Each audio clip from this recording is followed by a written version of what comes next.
Star Walker Studios presents Game Master's Journey, your multi-dimensional RPG podcast.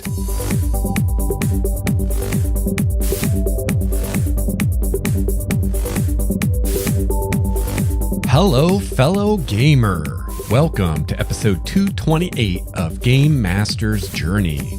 I'm your host, Lex Starwalker. On this show, we discuss the craft and the art of game mastering.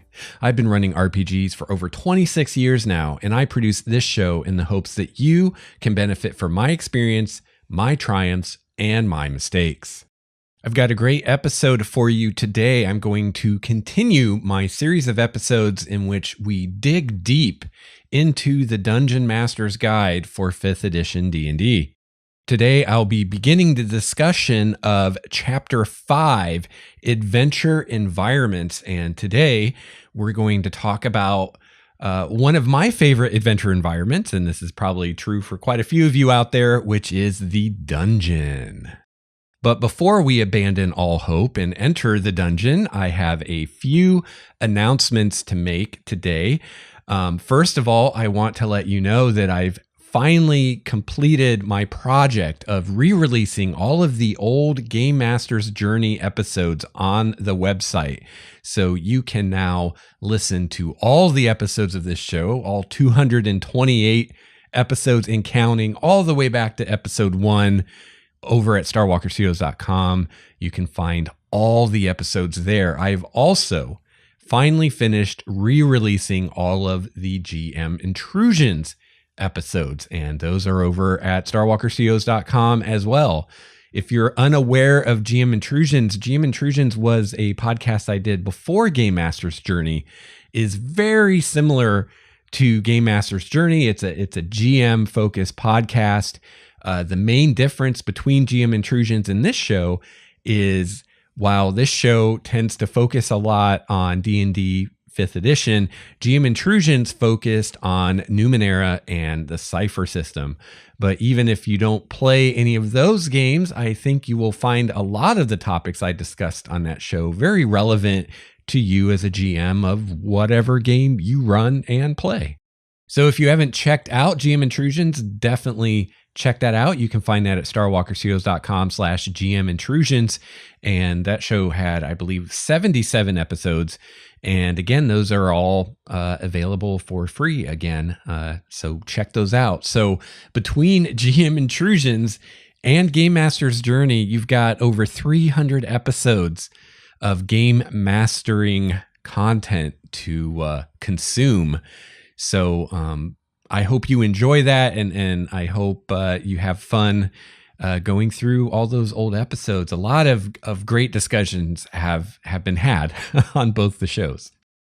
Also, I'm considering writing a tome on game mastering, kind of compiling all of the topics I've discussed in both the podcasts over the years, as well as topics that I've never gotten around to on the podcast. And I would love your feedback as far as topics you think such a book should cover, questions you think such a book should answer, and all that kind of stuff. So this would be a book about being a game master. It would start at the very beginning for brand new GMs, and then over the course of the book would transition into intermediate and then more advanced topics. So could potentially cover anything game master related. So I'm working on a list myself of everything I think this book should cover, but I think I will have a much better list if you help me out, because I'm sure that you'll think of some things that I've overlooked. Also, let me know if you'd be interested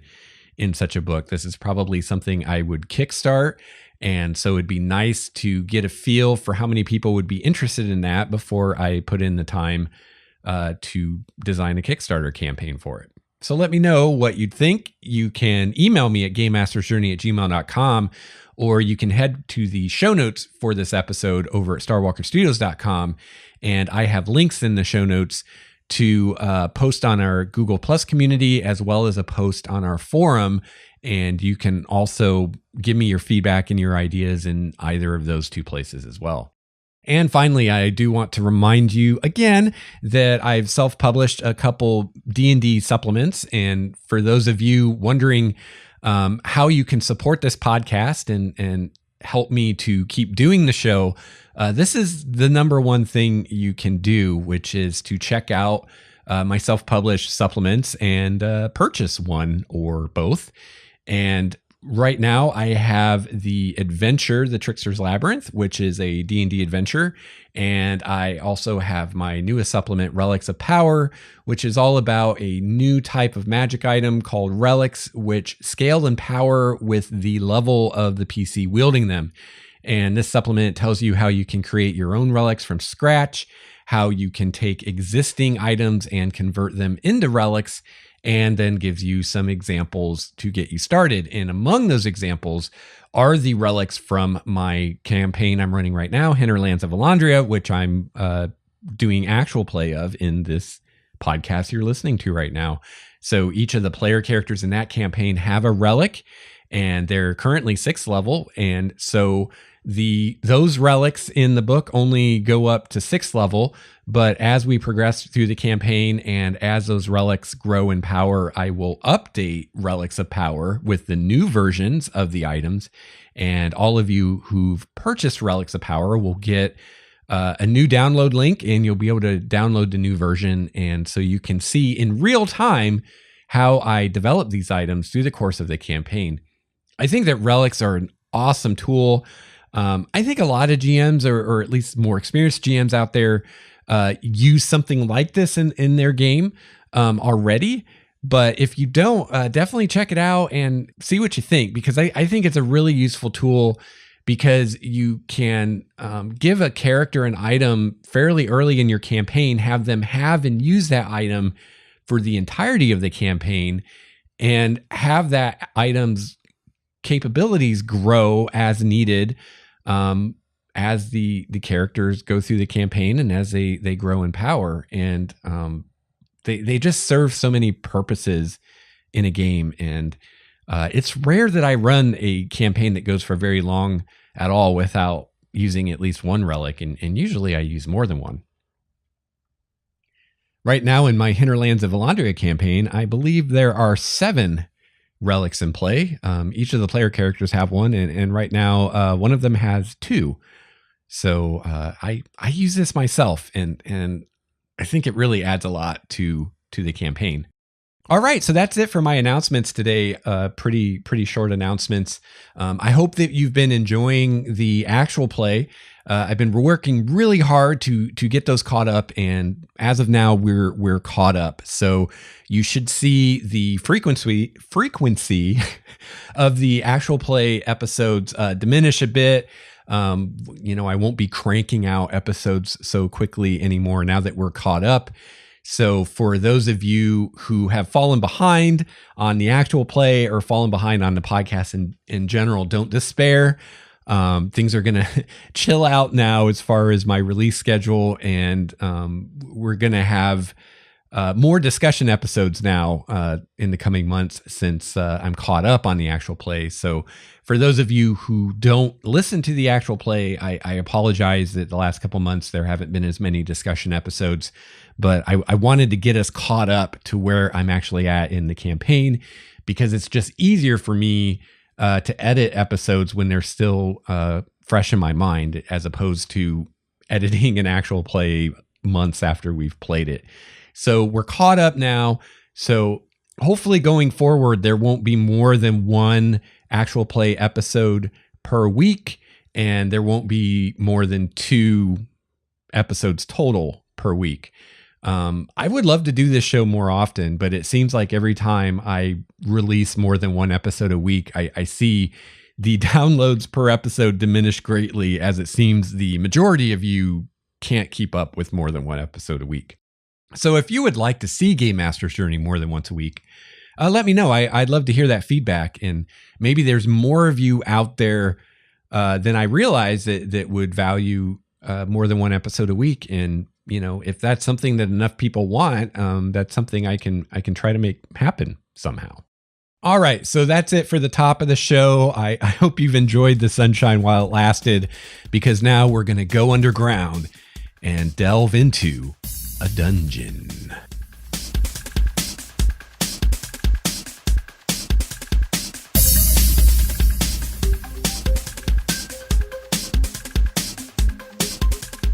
All right, so today I'm returning to my Dungeon Master's Guide discussion. I hear from a lot of you who really enjoy these episodes, and I know a lot of you are looking forward to me completing the Dungeon Master's Guide and then going on to other sources. I've had requests to discuss Volo's Guide, Xanathar's Guide, and the Sage Advice Compendium, and those are all things I'd like to do. But first I got to finish the Dungeon Master's Guide. And, I was flipping through the DMG today, and I've actually gotten farther than I realized, I think. Even though we're only on chapter 5, even though we're only on page 99, when I look at following chapters in the Dungeon Master's Guide, there's a lot of pages in here that we're probably not going to cover. Like, for instance, the treasure chapter is huge.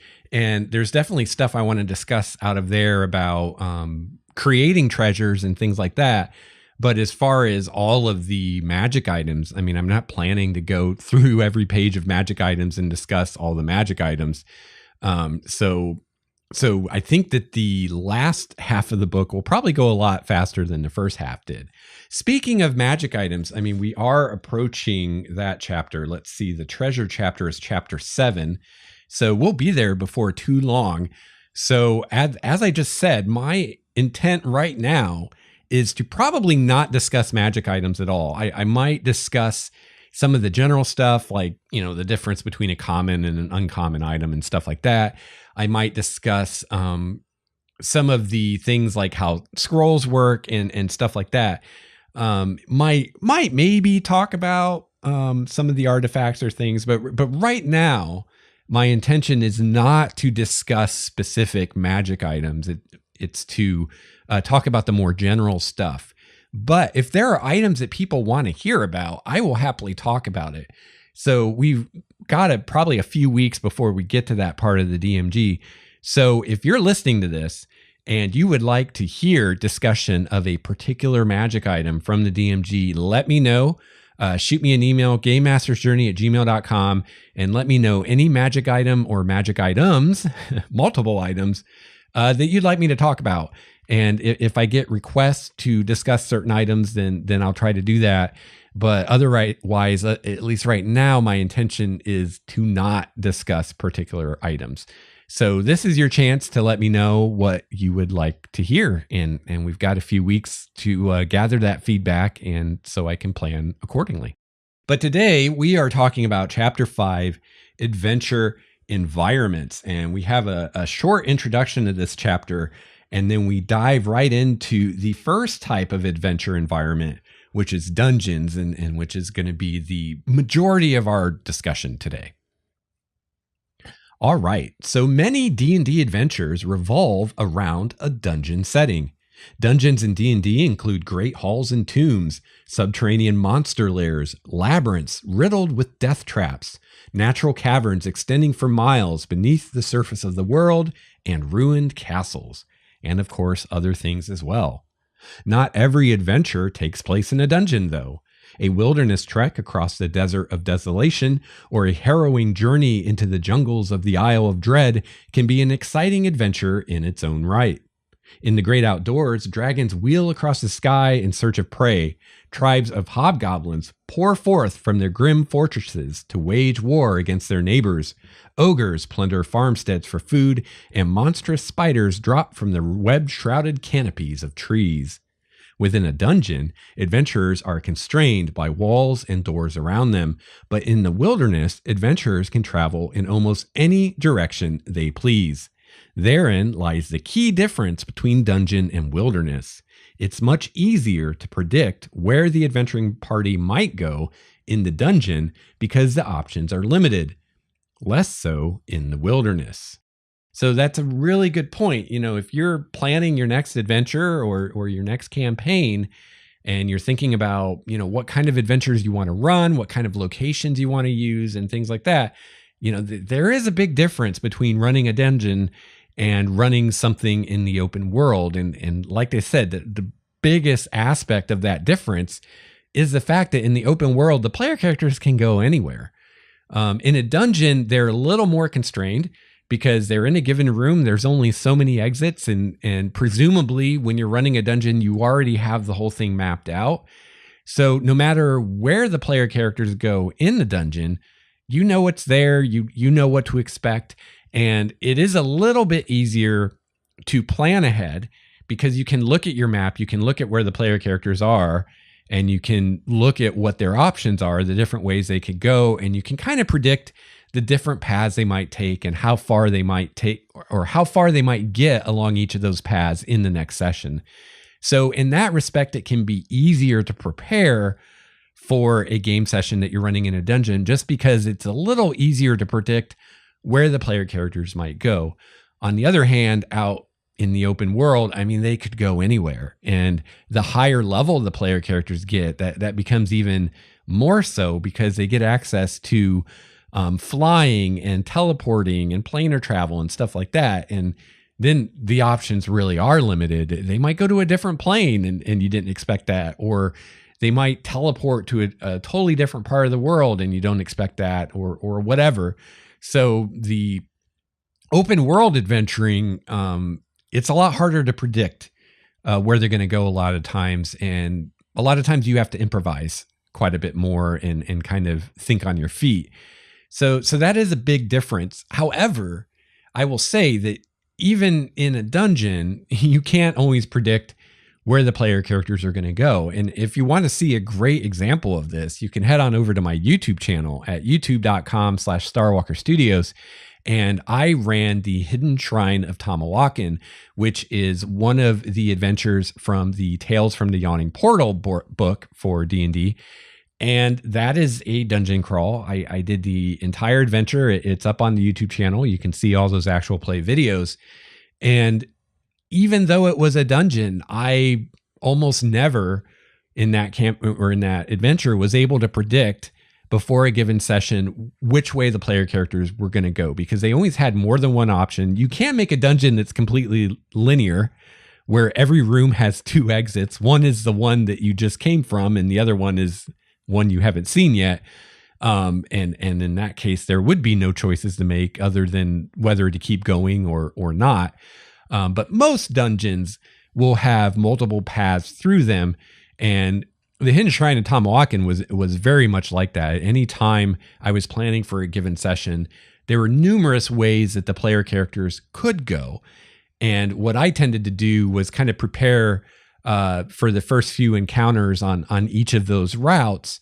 But I would often, just for fun, try to guess which way I thought they would go. And I was never right. I think maybe once in the whole campaign, I guessed correctly which way they were going to go. And the thing is it's not just one decision point. Each room they come to, a lot of times there are multiple ways they could go.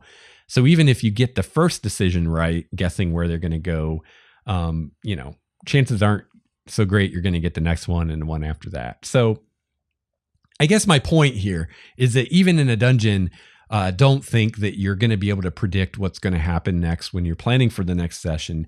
You're still going to have to improvise. It's just sometimes it's easier because you do know what's in each of those rooms. You have presumably, if it's a published adventure, you've presumably studied that some ahead of time. So you're familiar with everything in dungeon, or at least everything that they could conceivably get to in the next session. And if you're running your own dungeon, you tend to know that stuff without having to study it because you created it yourself. So in that way, it can be a little easier than, an open world adventure, but you're still going to have to improvise. You're still going to have to think on your feet, and you're still not going to be able to predict exactly what's going to happen or where their play characters are going to go next. And that's part of the fun, right? Villages, towns, and cities are cradles of civilization in a dangerous world, but they too offer opportunities for adventure. Encounters with monsters might seem unlikely within a city's walls, but urban settings have their own villains and perils. Evil, after all, takes many forms, and urban settings aren't always the safe havens they seem to be. This chapter provides an overview of these three environments, plus a few unusual environments, taking you through the process of creating an adventure location with plenty of random tables to inspire you. So again, those three general environments that we're going to talk about as we discuss this chapter is the dungeon environment, the open world or environment, the open world or wilderness environment, and then the urban or city environment. And we've got some other goodies in this chapter that we'll discover along the way. So we're not going to go through all of that today because that would take forever. So today we're going to tackle that first environment, which is dungeons. Some dungeons are old strongholds abandoned by folk who built them. Others are natural caves or weird lairs carved out by foul monsters. They attract evil cults, monster tribes, and reclusive creatures. Dungeons are also home to ancient treasures, coins, gems, magic items, and other valuables hidden away in the darkness, often guarded by traps or jealously kept by the monsters that have collected them. So now we're going to talk about building a dungeon. This has all been introduction up to this point.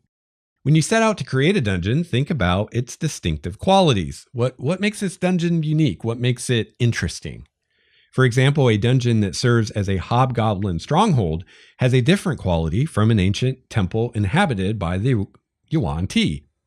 This section lays out a process for creating a dungeon and bringing it to life. So first, we'll think about the dungeon location. This is probably going to be the first thing that you address is where is this dungeon? How are the player characters going to get there? You can use the dungeon location table to determine the locale of your dungeon. So we have actually a couple tables here to help you think about where you want this dungeon to be. We have the dungeon location table, and then we have an exotic location table.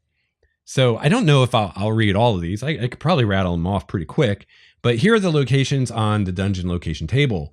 A building in a city, catacombs or sewers beneath a city, beneath a farmhouse, a graveyard, a ruined castle, a ruined city, or beneath a temple. In a chasm, cliff face, desert, forest, glacier, gorge, jungle, mountain pass, or swamp. Beneath or on top of a mesa, in sea caves, or in several connected mesas. On a mountain peak, or a promontory, or an island, or underwater. And so if you're using these tables randomly, which I don't know, you might want to do that, then if you roll between 96 and 100 on the location table, you then roll on the exotic location table. Now, of course, you don't have to be a slave to these tables. I always want to mention this when we talk about a table. There's a lot of ways you can use tables in the DMG. You can't just roll on them and take whatever the dice roll, or you can roll on them and use that for inspiration and keep rolling until you get something you like, or you can just pick something from the table. Or you can just use the table as inspiration again to give you some ideas and then come up with your own thing. So don't feel like just because there's a table with dice rolls on it that you have to be a slave to the dice. You don't. All right. So exotic locations include among the branches of a tree, around a geyser, behind a waterfall, buried in an avalanche, sandstorm, or volcanic ash, a castle or structure sunken in a swamp, a castle or structure at the bottom of a sinkhole, floating on the sea, in a meteorite, on a demiplane or in a pocket dimension, in an area devastated by a magical catastrophe, on a cloud, in the Feywild, in a Shadowfell, on an island in an underground sea, in a volcano, on the back of a gargantuan living creature, sealed inside a magical dome of force, or inside a Mordenkainen's magnificent mansion. All right, so now that we've thought about where our dungeon is and what kind of location we're dealing with, now we can think about who created this dungeon. And a dungeon is going to reflect, in some ways, who created it.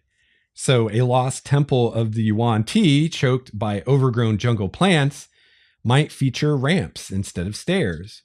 Caverns carved by a beholder's disintegration eye ray have walls that are unnaturally smooth, and the beholder's lair might include vertical shafts connecting different levels.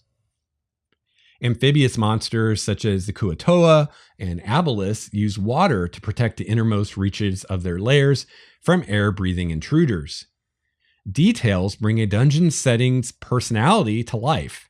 Great bearded faces might be carved on the doors of a dwarven stronghold and might be defaced by the gnolls who live there now. Spiderweb decorations, torture chambers, and slave pens might be common features in a vault built by the drow, telling something about that location and its occupants. If you do have Volo's Guide to Monsters, check out the section in there on beholders.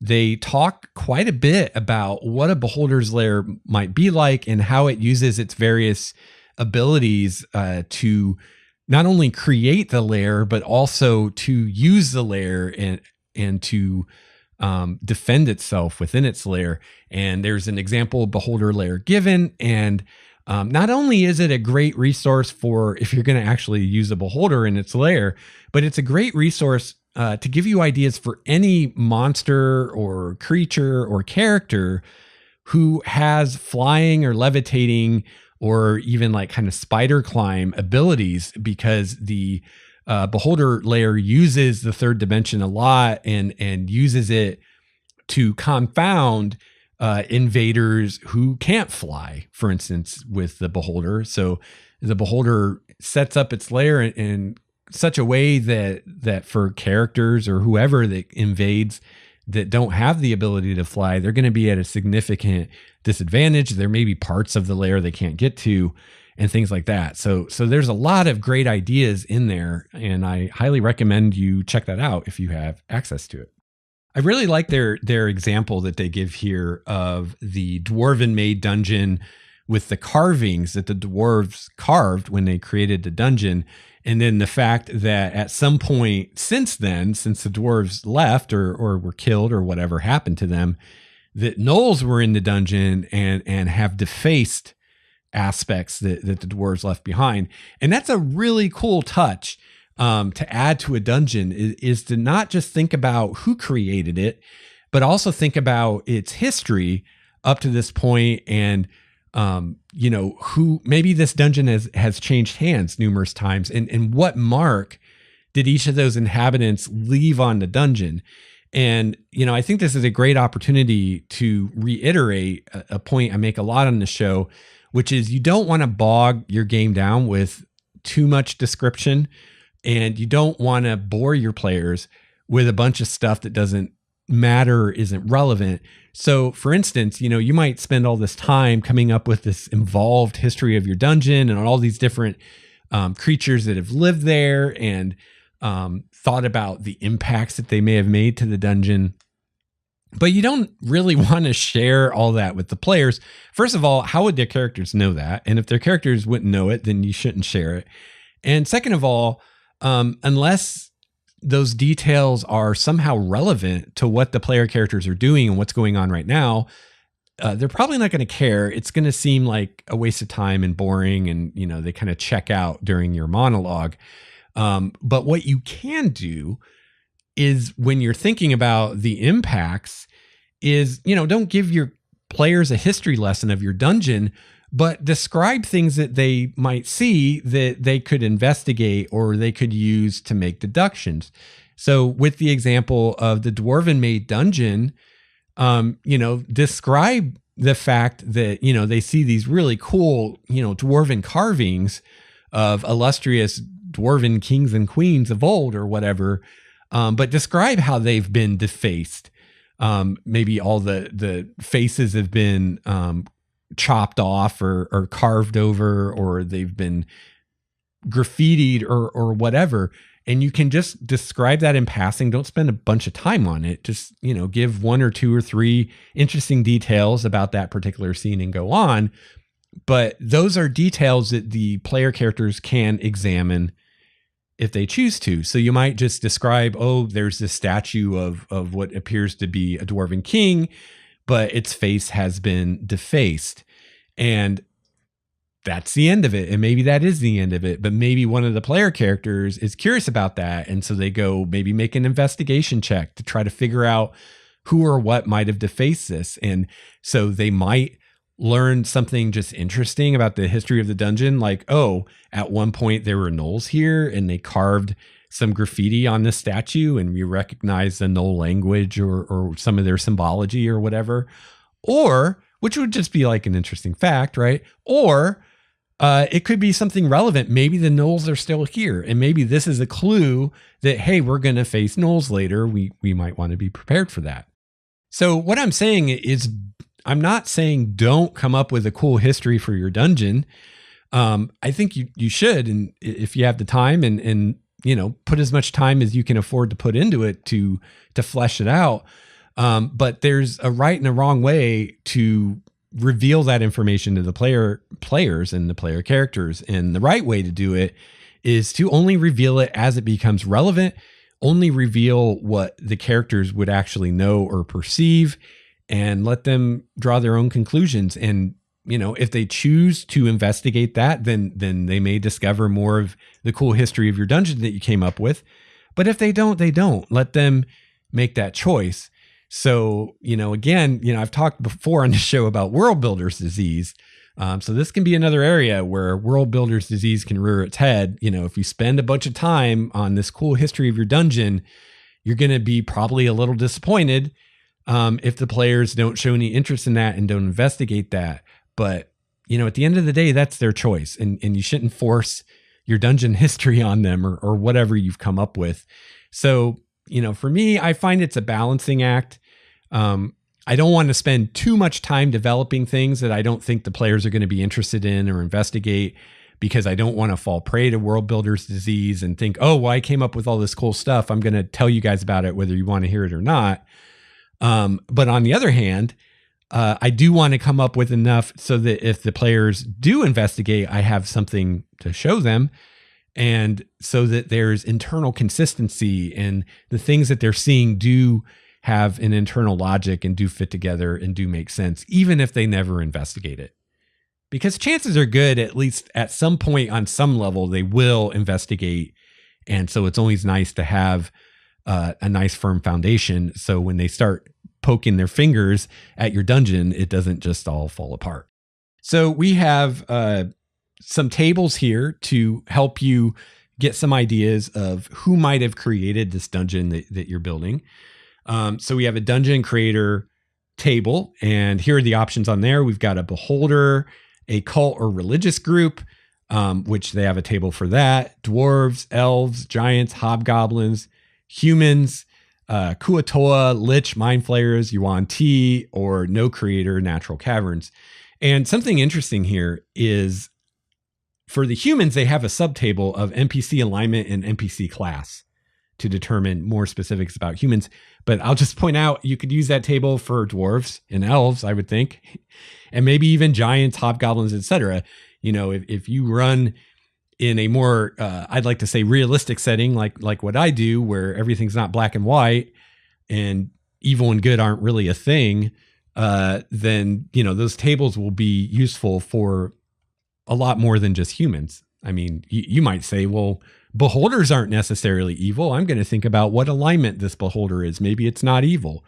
Or, not every drow is chaotic evil. Maybe this drow is neutral evil or lawful evil or true neutral or whatever, assuming you even care about alignment. But I just want to point out, don't get boxed in your thinking. And sometimes in this book, it's a little boxed in. I mean, D&D is a little boxed in some ways with the whole idea of alignment and all that. But you don't have to be limited by that if you don't want to be.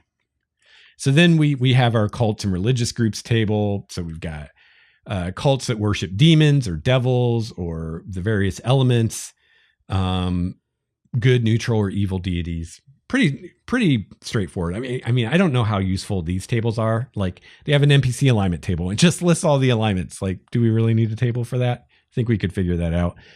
Same thing, NPC class, and we have, the classes there. So there you go. So now we know where the dungeon is. We know who created it. Now we want to think about what's its purpose. Why was this dungeon created in the first place? So, except in the case of a natural cavern, a dungeon is crafted and inhabited for a specific purpose that influences its design and features. I mean, think about it. It's quite an undertaking to build a dungeon. I mean, a lot of them are subterranean, so you have to do a lot of tunneling and, masonry and all this stuff, so a group of people is not going to devote that much energy and resources and time without there being a clear purpose of why they're doing this thing. So every dungeon was created with a purpose in mind. Now, it may not be used for that purpose anymore, but it did have a purpose. So we have a table with different purposes here, and we talk a little bit about each one. So we'll go through these one by one. So first we have a death trap. And I'll just point out some of these are far more realistic than others. Some of these are really only things that would exist in D&D, wouldn't really happen in the real world. But, we're suspending our disbelief to play a game with dragons and unicorns and magic. So, that's all right. So Death Trap. This dungeon is built to eliminate any creature who dares to enter it. A death trap might guard the treasure of an insane wizard, or it might be designed to lure adventurers to their demise for some nefarious purpose, such as to feed souls to a lich's phylactery, which they've actually done in at least one of their adventures. I think more than one, just for 5th edition. So yeah, this reminds me a lot of old school D&D and Greyhawk. A lot of those dungeons were death traps. We have a lair. A lair is simply a place where monsters live. Typical lairs include ruins and caves. So it could be a lair for a specific or a single monster or type of monsters. Like this is a lair of a red dragon, or this is the lair of a tribe of goblins. Or it could be a larger complex that is the different sections of it are layers to different things, depending on what you want to do. A maze. A maze is intended to deceive or confuse those who enter it. Some mazes are elaborate obstacles that protect treasure, while others are gauntlets for prisoners banished there to be hunted and devoured by the monsters within. The dungeon could be a mine. An abandoned mine can quickly become infested with monsters, while miners who delve too deep can break through into the Underdark. The dungeon could be a planar gate. Dungeons built around planar portals are often transformed by the planar energy seeping out through those portals. Or perhaps the dungeon is a stronghold. A stronghold dungeon provides a secure base of operations for villains and monsters. It is usually ruled by a powerful individual, such as a wizard, vampire, or dragon, and it is larger and more complex than a simple lair. It could be a temple or shrine. This dungeon is consecrated to a deity or other planar entity. The entity's worshippers control the dungeon and conduct their rites there. And finally, the dungeon could be a treasure vault. Built to protect powerful magic items and great material wealth, treasure vault dungeons are heavily guarded by monsters and traps.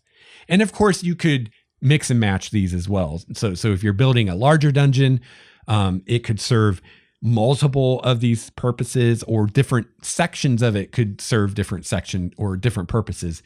So, maybe you have a dungeon where the center of the dungeon is a treasure vault, and maybe some tombs, but then surrounding that is the maze and the death trap that the player characters have to get through to get to where all the shinies are. So, you can make your dungeons as complex or as simple as you want.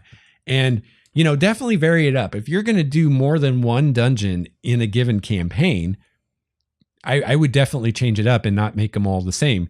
So, if you do one dungeon that's really small and simple, maybe just a few rooms, then maybe the next dungeon do something larger. Now, this is just my personal opinion. I love dungeons. I love running them. I love playing them, with a caveat. As long as the dungeon isn't too long. In my opinion, whether as a GM or a player, there is definitely such a thing as a dungeon that is too long, which is to say a dungeon that takes too much time, too many game sessions to get through.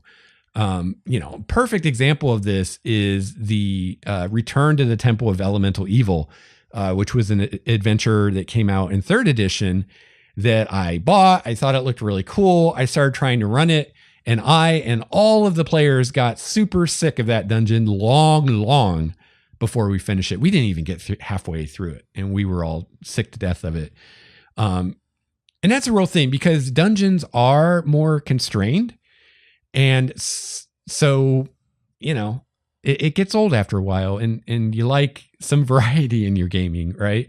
So if you're going to run some mega dungeon, it's going to take months of real world time to get through. And are you and the players all going to be able to stay excited about this dungeon for that long a time?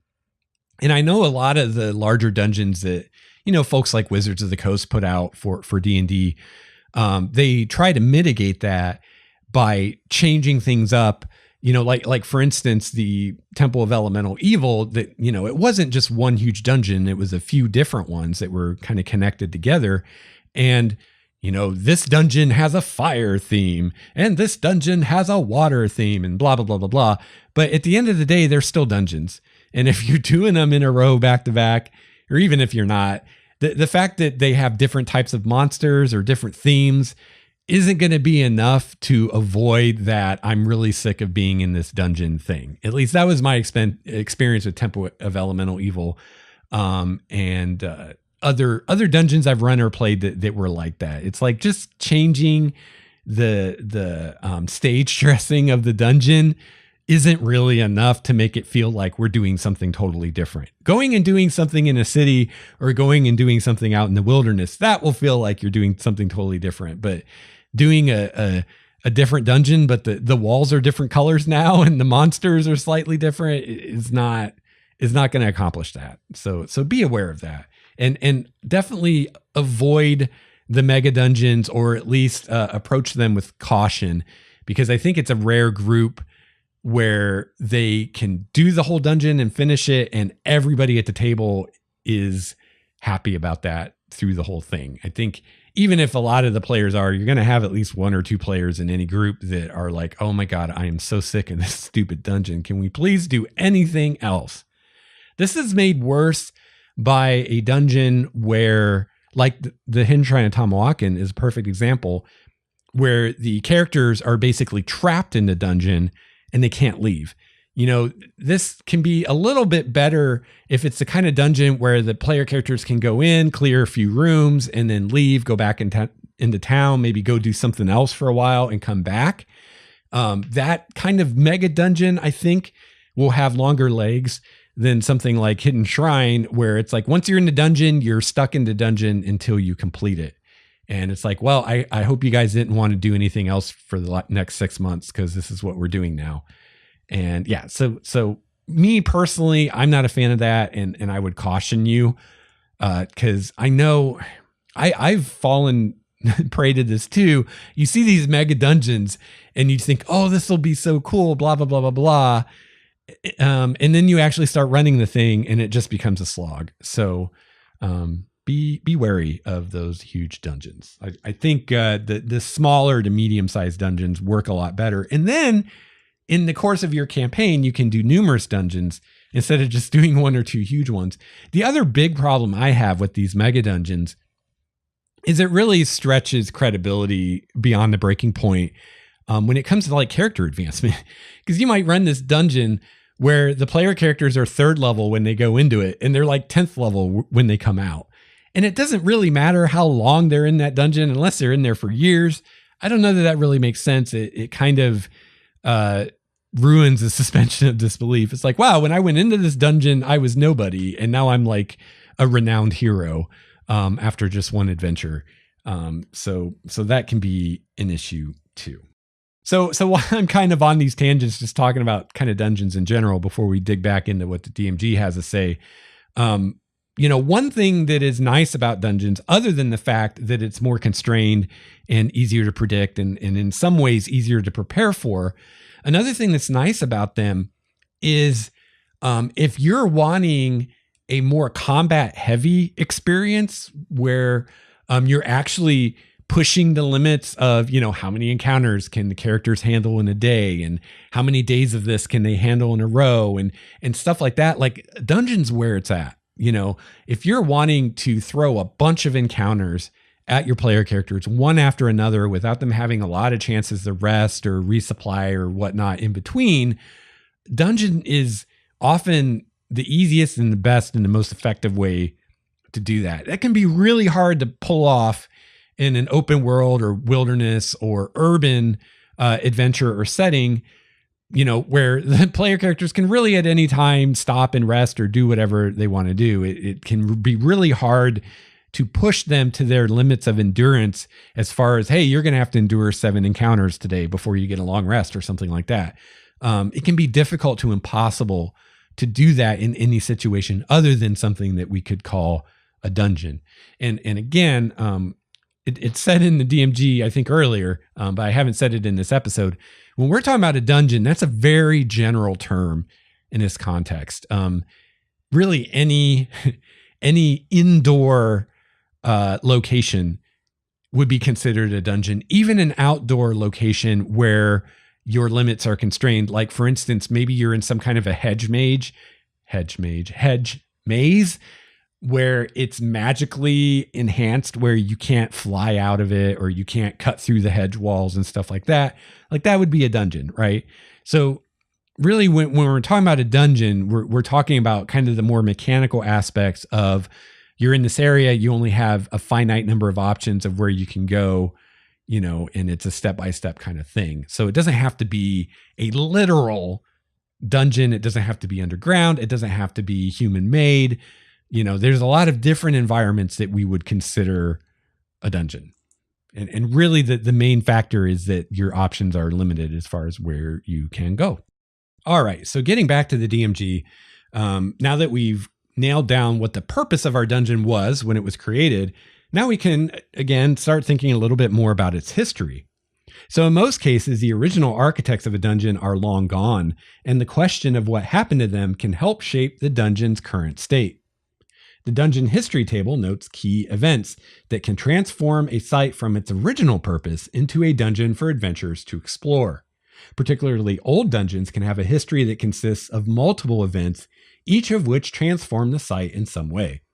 So we have a table here, and here's what we got. We've got the dungeon was abandoned by the creators, abandoned due to a plague, conquered by invaders, creators destroyed by attacking raiders, creators destroyed by discovery made within the site, creators destroyed by internal conflict, creators destroyed by magical catastrophe, creators destroyed by natural disaster, location cursed by the gods and shunned, original creators still in control, overrun by planar creatures, site of a great miracle. And again, you can use this as a springboard to come up with your own ideas, but I think you can see how each of these would change the dungeon. Would it change the appearance of it and the qualities of it so that the player characters could maybe figure out that, hey, this dungeon was originally built by dwarves, and then it was taken over by drow who used it as a place to conduct foul rituals. And then the drow were killed off and the dungeon was settled by a beholder, so there could be evidence of all of those events within the dungeon. You don't have to monologue history to the player characters. They can discover those clues and put the clues together and figure out kind of this history of the dungeon. But again, if you want the players to do that, I would recommend making it relevant in some way. Maybe learning that history helps them figure out some of the traps in the dungeon or avoid some of the traps. Maybe knowing that history helps them deal with some of the NPCs or encounters they face or something like that. Have there be some kind of reward for the players that figure this out. That's the icing on the cake, I guess you could say. So next we can think about the dungeon's inhabitants. After a dungeon's creators depart, anyone or anything might move in. Intelligent monsters, mindless dungeon scavengers, predators and prey alike can be drawn to dungeons. The monsters in a dungeon are more than a collection of random creatures that happen to live near one another. Fungi, vermin, scavengers, and predators can coexist in a complex ecology alongside intelligent creatures who share living space through elaborate combinations of domination, negotiation, and bloodshed. Characters might be able to sneak into a dungeon, ally with one faction, or play factions against each other to reduce the threat of the more powerful monsters. For example, in a dungeon inhabited by mind flayers and their goblinoid thralls, the adventurers might try to incite the goblins, hobgoblins, and bugbears to revolt against their illithid masters. Yeah, so that's an awesome thing. Don't just fill your dungeon with a bunch of monsters and call it a day. Think about how these different monsters interact. Do they all get along? Do they not? And if you can come up with some things that player characters could maybe exploit in one way or another, that can lead to really fun moments at the gaming table. So let's talk about dungeon factions. A dungeon is sometimes dominated by a single group of intelligent humanoids, whether a tribe of orcs that have taken over a cavern complex or a gang of trolls inhabiting an above-ground ruin. Other times, particularly in larger dungeons, multiple groups of creatures share the space and compete for resources. For example, orcs that dwell in the mines of a ruined dwarf citadel might skirmish occasionally against the hobgoblins that hold the citadel's upper tiers. Mind flayers that have established a colony in the lowest levels of the mines could manipulate and dominate key hobgoblins in an attempt to wipe out the orcs. And all the while, a hidden cell of drow scouts watches and plots to slay the mind flayers, and then enslave whatever creatures are left. It's easy to think of a dungeon as a collection of encounters, with the adventurers kicking down door after door and killing whatever lies beyond. But the ebb and flow of power between groups in a dungeon provides plenty of opportunities for more subtle interactions. Dungeon denizens are used to striking unlikely alliances, and adventurers are a wild card that canny monsters seek to exploit. So think about the monsters in your dungeon. Are they intelligent? Do they have languages that would allow them to communicate with the PCs? If the answer to one or both of those questions is yes, then, combat may not be a given. There may be other options, and it may be up to the PCs to suggest or pursue those options, but the denizens of the dungeon may do so themselves. They may see an opportunity in these PCs, these wild cards in their domain now, and seek to exploit them for their own purposes. Intelligent creatures in a dungeon have goals, whether as simple as short-term survival or as ambitious as claiming the entire dungeon as the first step in founding an empire. Such creatures might approach adventurers with an offer of alliance, hoping to prevent the characters from laying waste to their lair and to secure aid against their enemies. Bring the NPC leaders of such groups to life as described in Chapter 4, fleshing out their personalities, goals, and ideals. Then use those elements to shape a response to the arrival of adventurers in their territory. And I discussed Chapter 4 of the Dungeon Master's Guide on episode 223 of this fine podcast. So you can head to the show notes and I'll have a link to that episode there if you want to hear more about that. Just as an aside, because I didn't do that episode that long ago. When we were talking about fleshing out NPCs, they're using their ideals bond flaw, thing that they've come up with. And, the one thing they never really talked much about was what is the NPC's goal? And I talked about in that episode a lot about how, to me, that's the number one thing I think about with an NPC is what is their goal? What is their goal in this scene? What is their goal in this encounter? What is their goal overall? And that, to me, that single thing can inform everything else and is far more useful to me personally than thinking about ideals, bonds, and flaws, which honestly, for the most part to me, seem really kind of contrived. They don't seem super useful. I can see how they're useful for creating a player character, but to try to pigeonhole NPCs into that, I think it's far more useful to just think about their goal. So I just think it's interesting that in the chapter on creating and fleshing out NPCs, they didn't really talk about their goals hardly at all. Instead, they harped on about bonds, flaws, and ideals. But here, when they're talking about NPCs, they say flesh out their personalities, goals, and ideals. So I don't know that ideals really fits in that list. I talked about that in episode 223, how often people are really motivated in moment to moment by their quote ideals. I think is not terribly often. But goals and personalities are super useful. So it's funny that they really pointed out goals here, but completely omitted it almost entirely in the chapter on fleshing out NPCs. Kind of bizarre. All right, so next we can think about dungeon ecology. An inhabited dungeon has its own ecosystem. The creatures that live there need to eat, drink, breathe, and sleep, just as creatures in the wilderness do. well, most creatures need those things, but not all. This is D&D.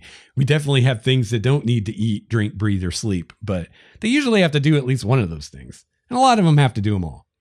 Predators need to be able to seek prey, and intelligent creatures search for lairs offering the best combination of air, food, water, and security. Keep these factors in mind when designing a dungeon you want the players to believe in. If a dungeon doesn't have some internal logic to it, adventurers will find it difficult to make reasonable decisions within that environment. So again, you don't have to go crazy with this, but give it some thought so that, it doesn't completely fall apart the first time someone pokes a finger at it. For example, characters who found a pool of fresh water in a dungeon might make the logical assumption that many of the creatures inhabiting the dungeon come to that spot to drink. The adventurers might set an ambush at the pool. Likewise, locked doors or even doors that require hands to open can restrict the movement of some creatures. If all the doors in a dungeon are closed, the players might wonder how the carrion crawlers or sturges they repeatedly encounter manage to survive. That's a really great point, and it's a good thing to think about. When I was making one of my dungeons not so long ago, I had areas of the dungeon that had doors that were closed and or locked. And then I had other areas that didn't have doors or the doors weren't closed and or locked. And I had to think about that when I put certain monsters in. Like, for instance, I think I had a gelatinous cube. And I had to realize, okay, the gelatinous cube can't get through a closed and locked door. So, wherever this cube is, it can only move to certain places in the dungeon because some of the doors are locked and it can't get through. So those are things that you want to think about. So at this point, I just want to take a quick aside and talk about something really quickly that this kind of brings up for me is, a lot of times on this show, I talk about the ideal as a dungeon master or a game master, as in, we're talking theory here and we're trying to learn to be better GMs. So a lot of times I'm talking about the ideal, the best case scenario, So for instance, let's take this thing they bring up here of there's this pool of water in the dungeon, right? Now, if you're an experienced dungeon builder or whatever, or you're just someone that thinks of these kinds of things, you might have, when you were creating this dungeon and you put a pool of water there, realize this, like, okay, this is the water source for the dungeon. And this is something I definitely think about when I'm making a dungeon. Where's the water coming from? Because that's the number one thing you're going to need. You need water, a way to get clean, potable water. And, if you really want to get advanced, think about waste. What are they doing with their various forms of waste? And that's something you see a lot of published dungeons overlook. But that can be something to think about too. But the water is really important. Where's the water coming from? So maybe I'm building this dungeon and I put this pond in there. And I realize, I'm like, okay, this is the water source for either the entire dungeon or at least this part of it. So, like they said, it's reasonable to assume that various denizens are going to be coming here to drink and or collect water to take elsewhere in the dungeon. So the ideal would be that I think of that when I'm designing the dungeon and I'm building it. However, there's kind of, in a way, there's two sides to being a GM. There's your preparation, your all the stuff you do when you're not actually running the game. And then there's the other side, which is what you do when you are running the game. And so ideally, a lot of this stuff you handle when you're not running the game. So when I'm making the dungeon, when I'm preparing for this adventure, I think about the fact that this is a water source and things are going to be coming here on a regular basis to get water, right? So that would be the ideal. But I mean, we're humans, we make mistakes. We can't always think of everything. I mean, if you think about it, the number of things you have to think of as a DM are really limitless, and you're never going to think of everything. So that's where the other side of being a DM comes in, which is what you're doing at the table when you're running the game, which often involves a lot of improvisation. You're building this foundation with your prep, with everything you're doing outside of the game. But then when you're in the game, you're standing on that foundation. You're using as much of that as you can, but it's never going to be everything. It's never going to be everything you need. You're always going to have to improvise at least somewhat. So, the ideal is I create a dungeon, I realize this, and I factor it into my design of the dungeon and the encounters and what's going to happen. But maybe the ideal doesn't happen. Maybe I forget about that. Maybe I don't think about it.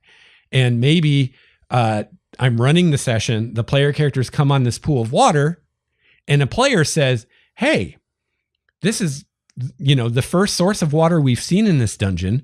So it's likely that a lot of the denizens come here to get water. Let's hide somewhere and maybe ambush the next thing that comes, or maybe just hang out for a while and see what comes to get an idea of what kinds of things are in the dungeon.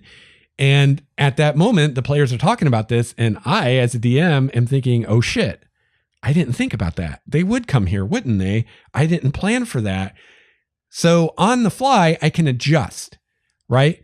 So just because before I sat down that day to run the game, I hadn't thought about the fact that things would come here for water, and I hadn't prepared for that, that doesn't mean that I'm bound by what I came up with before the session started. A player made an observation. I think it makes a lot of sense. I'm like, okay, this player's right. There totally should be things coming to get water.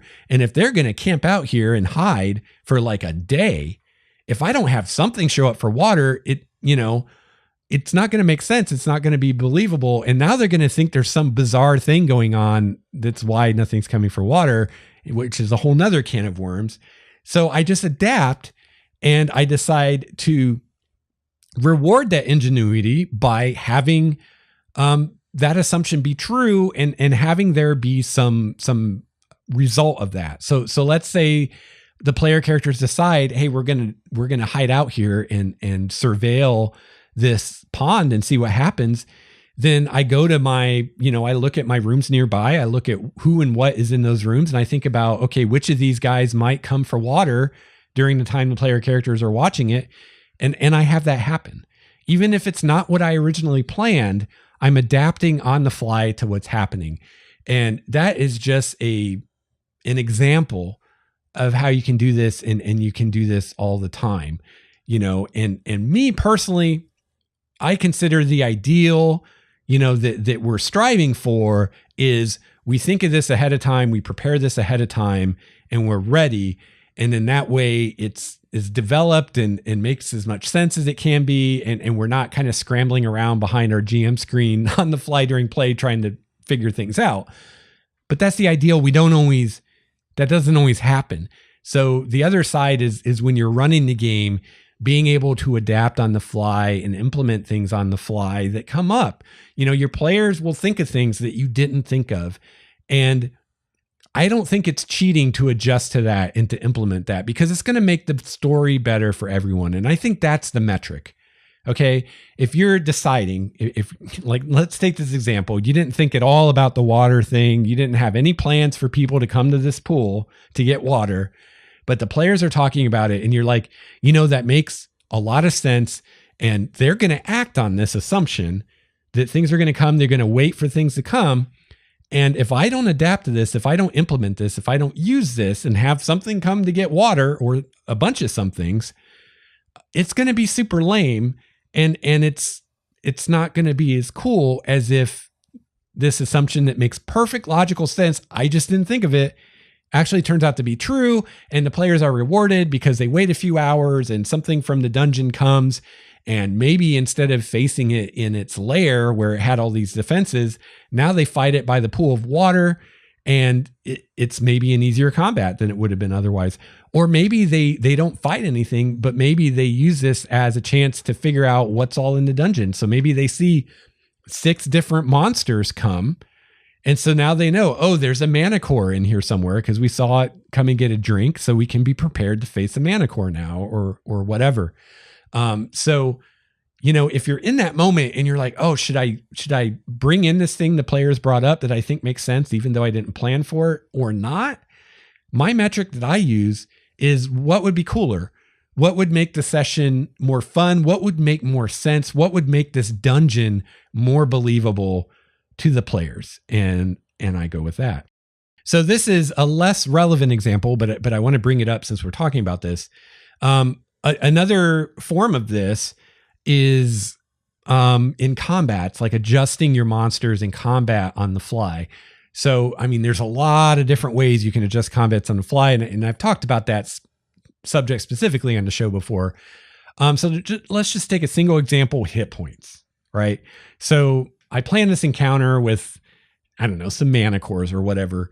And maybe I use just the average hit points that they're given in a monster manual. Maybe I roll their hit points, whatever. But before the session, I decide this is how many hit points all the mana cores have.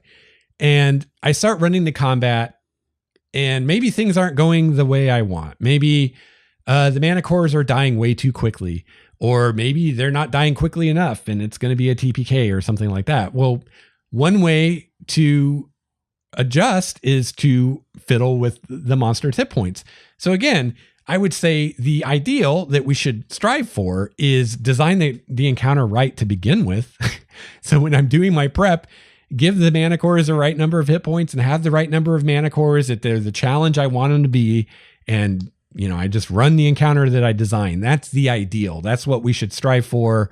You get an A+, if you do that. You're an awesome DM.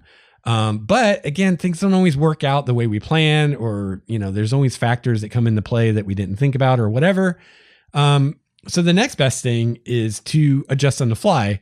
You know, the worst thing would be just be like, well, this is what I gave them, so we're going to TPK or whatever. You know, if that's what you want to happen, then fine.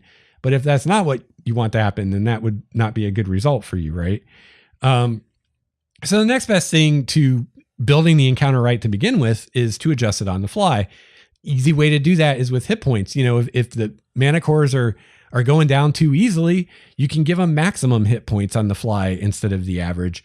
Or if the encounter's too hard, you can reduce their hit points on the fly.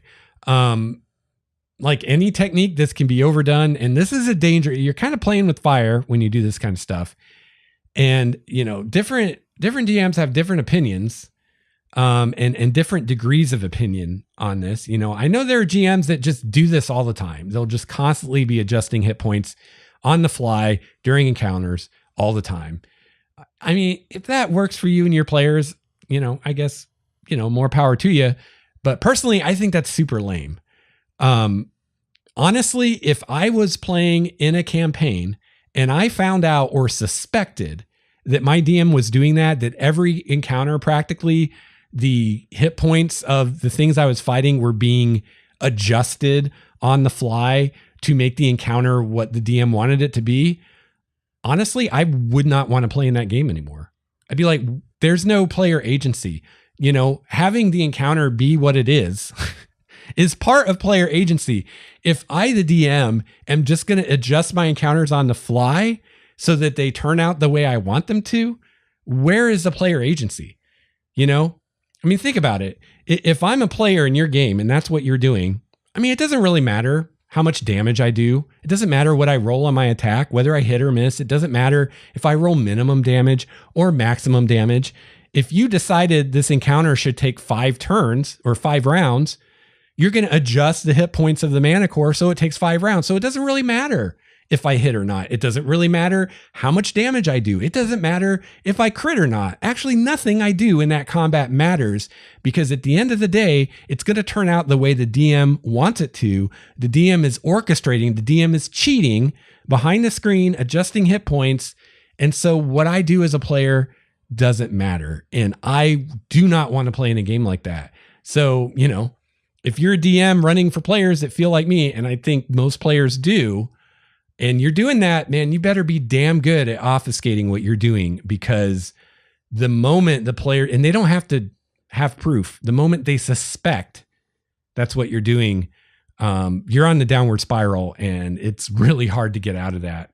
That could be the end of your campaign. It might be a slow death, but that could be the beginning of the end of your campaign. So again, that's like beginner crap. You know, if you're a brand new DM, then sure, you're still learning the system you're running. You're learning how this all works. And maybe you didn't give the mana cores enough hit points, so you adjusted on the fly, so the combat isn't totally lame. That's fine. You're a beginner, but you know, it's like riding a bike, right? You don't keep the training wheels on forever, right? Eventually there comes a point where the training wheels need to come off and you need to ride that bike for real, like a big boy or a big girl. So it's the same kind of thing with this. I see that as a nice little hack for beginners, but for any intermediate to moderately experienced GM, you should be outgrowing that ASAP, because it is a hack and it will upset your players when they figure out what you're doing. And if you're doing it often enough, they will figure it out. It's not hard to figure out. Just start counting the rounds your combats take. If they all fall within a certain range, it's kind of fishy. So yeah, so that's something to keep in mind with all these discussions. There's kind of, your two sides of the GM coin. There's what you're doing to prepare for the game, everything you do when you're not at the table with the players playing the game. And then there's what you do when you're at the table playing the game. The better you can do when you're away from the table, when you're not playing, the better you're going to do while you're playing. But there's different skills for both. And you want to try to focus on both. Anyway, let's get back to the DMG. So finally, we have encounter difficulty. You might be inclined to increase the encounter difficulty as the adventurers descend deeper into the dungeon. And this is the way dungeons were designed in the old days. Each successive level deeper of the dungeon, encounters got harder. And you might want to do this as a way to keep the dungeon challenging as the characters gain levels, or to ratchet up the tension. However, this approach can turn the dungeon into a grind. A better way to do it is to include encounters of varying difficulty throughout the dungeon. The contrast between easy and hard encounters, as well as simple and complex encounters, encourages characters to vary their tactics and keeps the encounters from seeming too similar. And also, another thing you can do with that is you can think about the different paths of travel through your dungeon, and you might want to make some of those paths easier than others. And this is something I did with my dungeon, The Trickster's Labyrinth. The characters start in a room, and if I remember right, they have 4 options from that first room, 4 different ways they could go. Some of those paths are more difficult than others. And it's not like each one is a single path. They kind of connect and branch and all that good stuff. But, there's certain ways that, one group of players could go through the dungeon and have a pretty easy time of it because they happen to pick the way that has easier encounters. Or another group could go through the dungeon and it's really difficult because they happen to pick the way that has a harder encounters. So the nice thing about that, and this is actually what happened with my first playtest group, if I remember right, when I ran this adventure, is they actually started down the harder path and they got to a room with a monster in it and they're like, oh my God, we don't want to fight this thing. This thing's going to kick our asses. So they went back to the first room and they tried a different direction, and then they found some easier encounters. So that can also make it feel more like the player's decisions matter. If I go through door number 1, there's a CR9 creature I have to face. If I go through door number 2, there's a CR2 creature I have to face. So, we're going to have a very different experience as a group, depending which of these doors we go through first. You can also think about the rewards in different places. So, maybe going a certain way through the dungeon has more difficult encounters, but maybe there's better treasure back that way, and this is something we talked about in the West Marches episodes, but it can be fun to have a part of the dungeon that has really challenging encounters, even, a step or two beyond everything else that's kind of beyond what the players can maybe handle right now, and have like a really cool, powerful treasure beyond that encounter. So it's like, maybe most groups will be like, oh, we're not going to fight this red dragon or whatever. It's way too powerful. And they just avoid that part of the dungeon. And it's not a part they have to go through. But then if you have a group that does take on the dragon and they do manage to defeat it, then they get this super awesome treasure that the other groups don't get. Or maybe they return later. So maybe they skip that wing of the dungeon because they're like, oh, we don't want to mess with that dragon. But they remember it. And then maybe later, after they've leveled some, they come back to this dungeon to take on that dragon. And that can be a fun thing to do too.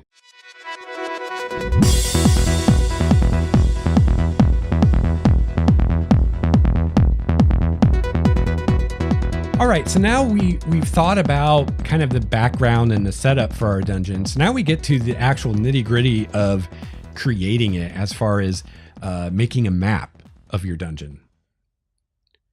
Every dungeon needs a map showing its layout. The dungeon's location, creator, purpose, history, and inhabitants should give you a starting point for designing your dungeon map. If you need further inspiration, you can find maps that have been made freely available for use on the internet, or even use a map of a real-world location.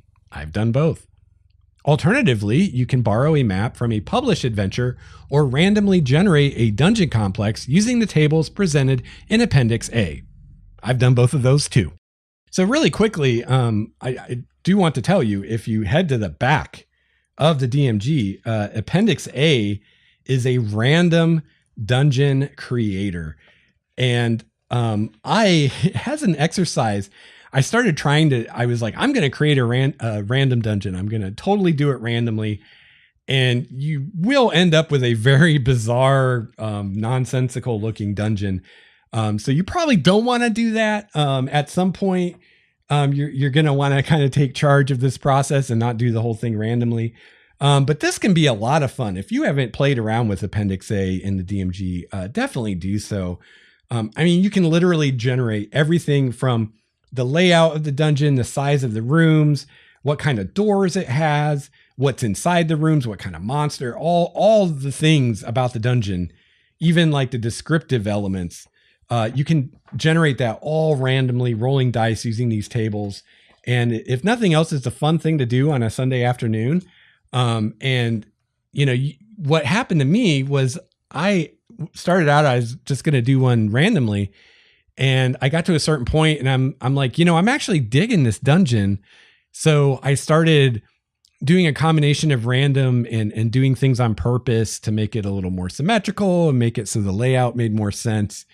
But that random dungeon ended up being a basis for a dungeon I actually created and actually ran an adventure in. And that's on my YouTube channel too. It's the first Primordia adventure that I did. Was a dungeon that I started creating using these random tables and then kind of took it from there. So, if you're ever wanting to create your own adventure and you're completely stuck, you don't know what to do, just go to Appendix A, start building a dungeon.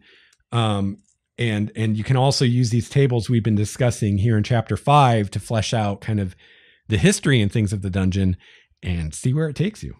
So a dungeon can range in size from a few chambers in a ruined temple to a huge complex of rooms and passages extending hundreds of feet in all directions. Be careful with those huge dungeons. They may not be as fun as you think they will be. The adventurer's goal often lies as far from the dungeon entrance as possible, forcing characters to delve deeper underground or push farther into the heart of the complex. But you don't have to do it that way. I think a fun alternative is to not put the goal at the end of the dungeon, maybe put it like halfway through the dungeon. And then the player characters have the option of, hey, we found the NPC we're going to rescue or whatever, but there's still a lot more dungeon. Do we stay and explore the rest of the dungeon and maybe find more cool treasures, or do we call it a day? And if I were going to do that, what I would probably do is I wouldn't spend a lot of time developing the dungeon beyond that point. I would do like the floor plan probably, but I wouldn't worry so much about all the denizens and traps and all that stuff. And I would maneuver the game sessions so they got to that point near the end of a session. So I know at the end of the session if they're going to go back to town or if they're going to continue exploring. And if they're going to continue exploring, then I have the next week to figure out what comes next. And in that way, I don't fully flesh out this dungeon if they decide not to explore the second half of it. But that can be a fun way to kind of change things up a little bit and make it seem a little less contrived, right? Like our goal isn't at the end of the dungeon, it's partway through. And then we have another decision point. Do we press on or do we call it a day? So that could be fun. So a dungeon is most easily mapped on graph paper, with each square on the paper representing an area of 10 feet by 10 feet. So 10-foot squares. They make the point, if you play with miniatures on a grid, you might instead want to use a scale where each square is 5 feet. Or you can, make your map for your reference with 10-foot squares. And then if you're going to draw a map for the players, for the miniatures, you can make that one with 5-foot squares. So, it's pretty self-explanatory. So when you draw your map, keep the following points in mind. Asymmetrical rooms and map layouts make a dungeon less predictable. So, if this dungeon is like a building or something, and it has a very regular layout, you might have a secret room somewhere, but the players are able to figure out there's a secret room there just because there's a negative space on the map kind of thing, right? But if you make your dungeon more bizarre and asymmetrical, then it's harder to predict, oh, there might be a secret room here. So that can be a good thing. Think in 3 dimensions. Stairs, ramps, platforms, ledges, balconies, pits, and other changes of elevation make a dungeon more interesting and make combat encounters in those areas more challenging. I will point out, though, if you are using a grid, it makes that more challenging as well. Grids don't do super well with 3 dimensions, so keep that in mind. Give the dungeon some wear and tear. Unless you want to stress that the dungeon's builders were extraordinarily skillful, collapsed passages can be commonplace, cutting off formally connected sections of the dungeon from each other. Past earthquakes might have opened chasms within a dungeon, splitting rooms and corridors to make interesting obstacles. And they did this exact thing in one of the dungeons in the beginner box adventure, Lost Mine of Fandelver. One of the dungeons had this chasm in the middle of it from an earthquake or something. So that can be fun doing that kind of stuff. Incorporate natural features into even a constructed dungeon. An underground stream might run through the middle of a dwarven stronghold, causing variation in the shapes and sizes of rooms and necessitating features such as bridges and drains. Add multiple entrances and exits. Nothing gives the players a stronger sense of making real decisions than having multiple ways to enter a dungeon. They make a lot of really absolute statements here that I'm just like, really want to take issue with. Like, nothing gives the players a stronger sense of making real decisions than giving multiple ways into a dungeon. I somehow doubt that. I somehow think we could come up with numerous ways that would give a greater sense of having choices than just giving multiple entrances to your dungeon. But they make the point a bit excessively, I think, but that's all right. But yeah, that's something to consider, what is it? What's the killer dungeon? I'm blanking on it. What's it called? Temple of Horrors or whatever. But anyway, like that dungeon had numerous ways to get in, and some of them were easier to deal with than others. So that's something to think about when you're designing your dungeon is maybe have more than one entrance, and maybe some of them are harder to find. I was just watching a video with Chris Perkins the other day, and he was talking about designing dungeons and adventures. And he was talking about, maybe you have this dungeon that's in a hillside and there's like this obvious entrance that the players find. But, you might have a group of players that are like, hey, before we go in, let's scout the backside of the hill and see if we find another entrance. So it can be nice to have another, maybe more secret, harder to find entrance that those more innovative players that think to do that can find to, again, reward them being engaged and thinking about what's going on. So, that can be a great thing to add in for the players to find if they look for it. And then maybe that's an easier way to enter the dungeon, or maybe they can bypass a trap or two that way or something. Like there's some kind of benefit to going in the secret entrance instead of going in the obvious entrance. Add secret doors and secret rooms to reward players who take the time to search for them. So kind of the same thing there. You want to think about how players might engage with this, and you want to reward behavior that you want to see more of. So like me, I like players that don't just do the obvious thing and kind of investigate alternatives. So adding secret entrances is a way to reward that. Adding secret rooms and even in a way adding traps is a way to reward that. Because if you think about it, if you have a lot of traps, you're rewarding the groups with players who think to look for traps, or conversely, you're punishing the groups with players who don't think to look for traps. So those are things to think about. And again, they refer you to Appendix A if you need some help coming up with your dungeon. So next we have dungeon features. The atmosphere and physical characteristics of dungeons vary as widely as their origins. An old crypt might have stone walls and loose wooden doors, an odor of decay, and no light other than what adventurers bring with them. A volcanic lair might have smooth stone walls hollowed out by past eruptions, doors of magically reinforced brass, a smell of sulfur, and light provided by jets of flame in every wall and room. So again, use the, what was the purpose of the dungeon, who built it, where is its location, to inform your decisions as far as what do the walls look like, what did the floor and ceilings look like, what kind of doors are there, if any, et cetera, et cetera, et cetera. But again, don't bore your players with a bunch of non-relevant details. Anytime you're describing something, whether it's a creature, a character, a room, an item, whatever it is, pick 2 or 3 interesting, distinctive things, describe those, call it a day, move on. You can have other details that you can provide if the characters ask for more details or later, so maybe I'm describing a room in the dungeon. And so when the characters first go in, I describe 2 or 3 interesting things about the room, including the most important things that they would notice first. And then as they continue to investigate the room, I can give more details. Like a player might be like, oh, I want to go check out that altar.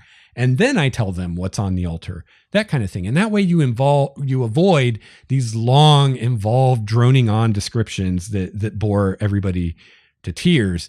You keep it in bite-sized chunks, and you're giving the information that the players want. So if the players don't investigate the altar, if they don't care about the altar, then you don't need to waste their time telling them about all the things on the altar and the carvings in it and whatnot. And it also, again, is rewarding more immersed gameplay. You're rewarding the characters that investigate the room and that describe how they're investigating the room more than you are the people that are like, oh, okay, let's go to the next room, right? So these are all things to think about.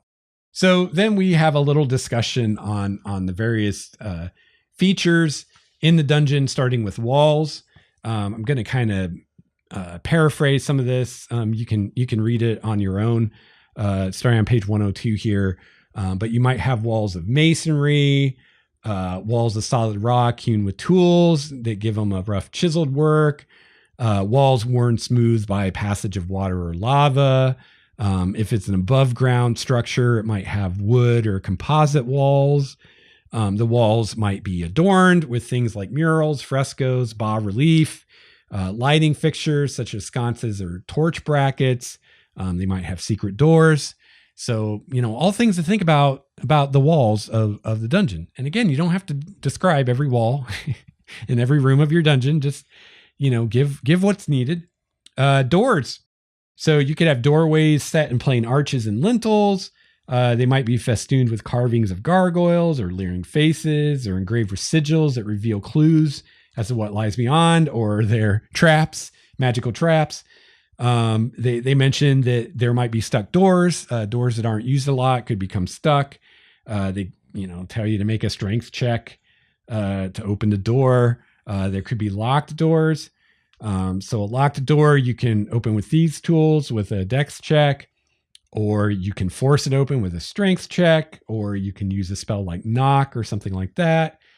Barred doors. So that's a door that doesn't have a lock, but it's barred in some way on one side.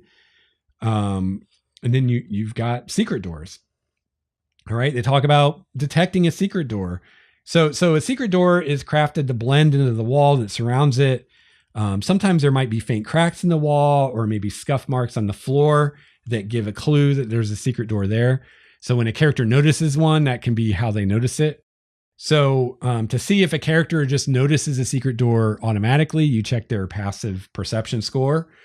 If a character specifically states that they're looking for secret doors, they can search a location and then make a wisdom perception check. So again, it shouldn't just be like, I checked this room for secret doors. I mean, you can do it that way, but it's a lot better if you say, well, where specifically in the room do you check for secret doors, and then have them make the roll. And then once they find the secret door, they may need to make an intelligence investigation check to figure out how to actually open it if that isn't obvious. And then, of course, if they can't figure out how to open it, they can always try to break it down. And again, you can refer to the DMG for the mechanics and systems of doing all these various things. So in addition to secret doors, there's also concealed doors. So a concealed door is just a normal door that's somehow hidden from view. So maybe it's behind a bookcase that can swing out or something like that, or it's behind a curtain, or if it's a trap door in the floor, it might be under a rug, something like that. So normally there's no ability check you need to make to find a concealed door. You just need to look in the right place, right? So if there's a trap door under the rug, you don't need to roll to find it. You just need to look under the rug. So if you never look under the rug, you're never going to find the concealed door if it's well designed. But if you look under the rug, you find the door automatically, no roll required, right? Now you could be really tricky and put a secret door concealed under the rug. That's getting advanced now for you killer DMs out there. However, if you want, you could use the character's passive perception scores to see if any of them maybe notice any kind of signs or tracks that tapestry or rug hiding the concealed door has been recently disturbed. But again, if there's no evidence, if the rug isn't like wrinkled or something, right? You got to think about what's possible. You can't make rolls to do impossible things. So, and again, you're rewarding engagement and you're rewarding characters who are thinking, because the party of players that just goes into a room and say, I roll perception for secret doors and that's it, they're never going to find the concealed door under the rug.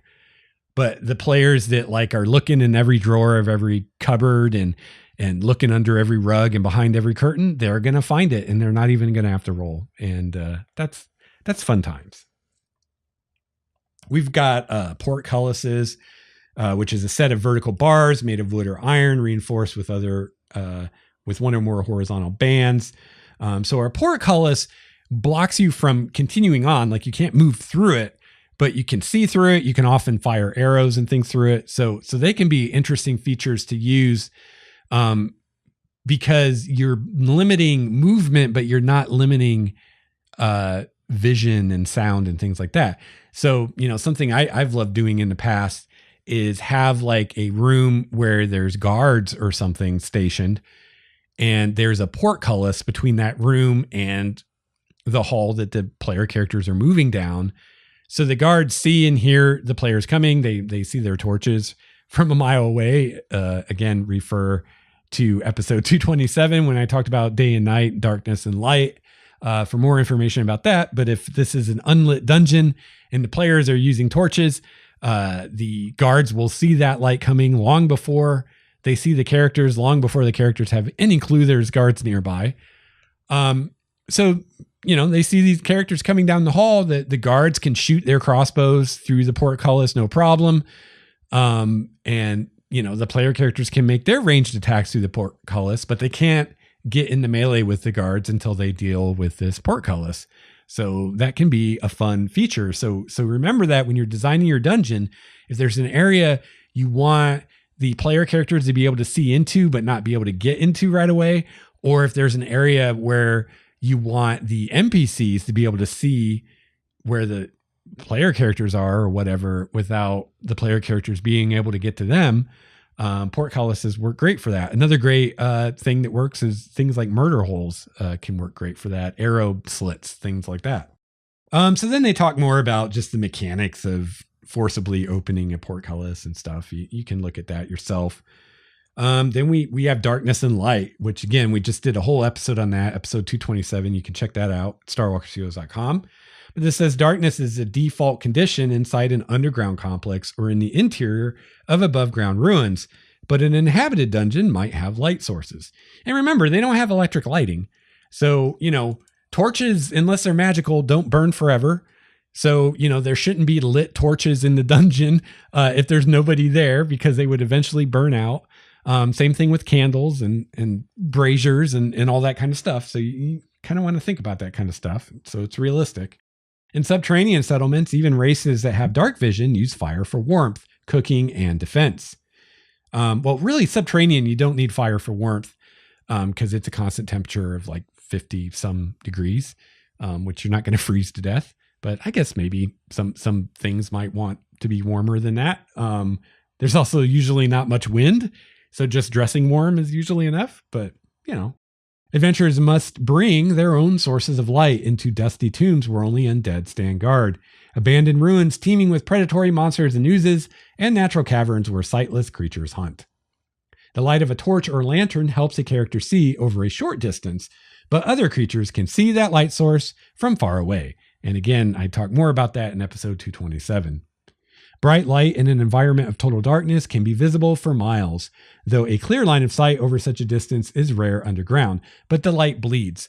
Even if there's, you're in a room and there's a hall and it turns 90 degrees and then there's a room beyond that and you're lighting up this room you're in, even though there's not line of sight to that second room around the corner, the light will still be visible.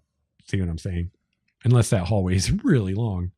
Even so, adventurers using light sources in a dungeon often attract monsters. Just as dungeon features that shed light, from phosphorate fungi to the glow of magical portals, can draw adventurers' attention. And another thing to think about is sound. A lot of times these dungeons are made of stone. There's not a lot of carpeting or tapestries or things to absorb sound. So sound carries a long way in these underground complexes.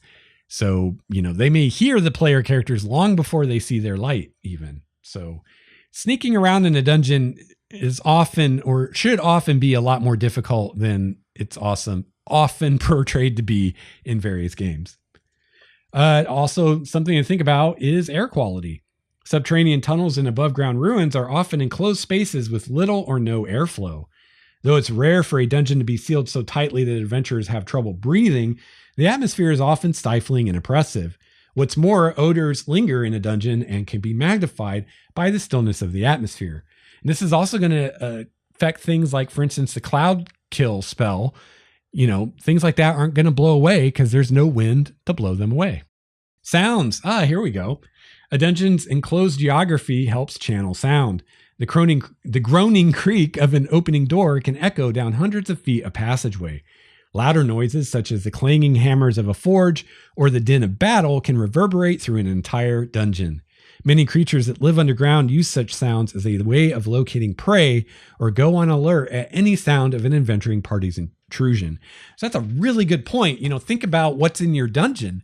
If you have creatures in your dungeon that have super awesome hearing, they're going to be able to hear the adventurers even farther away than you would assume, and are going to be able to get more detailed information from those sounds. So really think about your denizens, and do any of them have super keen hearing, or like sonar or anything like that, like what bats have and dolphins? They might really know what's going on long before the PCs ever get to them.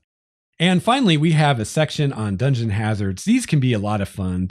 These are just some various things that you might encounter in a dungeon that aren't creatures, but can nevertheless be dangerous to your player character. The hazards described here are but a few examples of environmental dangers found underground and in other dark places. And these are really simple. You can easily come up with lots more dungeon hazards of your own. So we have detecting a hazard. No ability check is required to spot a hazard unless it is hidden. A hazard that resembles something benign, such as a patch of slime or mold, can be correctly identified with a successful intelligence nature check. So, that's something to think about. They may be able to see the hazard, but will they recognize it as a hazard? So that's something to think about. So, a lot of these hazards, unless you know what they are, they don't seem dangerous. Actually, none of them really are blatantly dangerous looking. So I would say with a party of low-level adventurers, until they've encountered brown mold, they don't know what brown mold is. They don't know it's dangerous. So you get them at least once with the brown mold. Hazard severity. To determine a hazard's deadliness relative to the characters, think of the hazard as a trap and compare the damage it deals with the party's level, using the damage severity by level chapter later in the table later in the chapter. So yeah, at the end of this chapter, which we're not going to get there today, they talk about traps. So there's a table there that helps you figure out what would be good damage for a given level of player character. So you can use that for these hazards too, if you want. So we've just got 4 example hazards here. We have brown mold. Brown mold feeds on warmth, drawing heat from anything around it. A patch of brown mold typically covers a 10-foot square, and the temperature within 30 feet of it is always frigid. When a creature moves within 5 feet of the mold for the first time on a turn or starts its turn there, it must make a DC 12 Constitution saving throw, taking 4d10 cold damage on a failed save or half as much on a successful one.